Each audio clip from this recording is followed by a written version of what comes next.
বলে ডাকলে নিজেকে খুব বয়স্ক মনে হয়। আমি তো আর বয়স্ক না, তাই না? আপনি চাইলে স্ট্যান্ড আপ কমেডিয়ান হতে পারবেন। সাফায়েত, জি। আচ্ছা সাহেব কিন্তু মাঝে মাঝে 5 লাইন মারবেন, তো ভয় পাবেন না।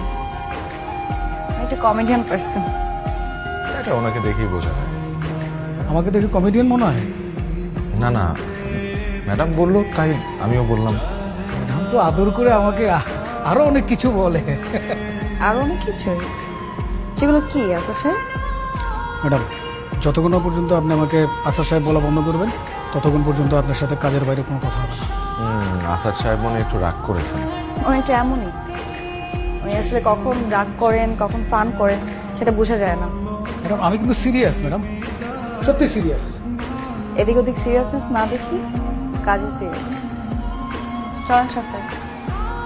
এক্সকিউজ মি ম্যাডাম, আপনারা কোথায় যাচ্ছেন?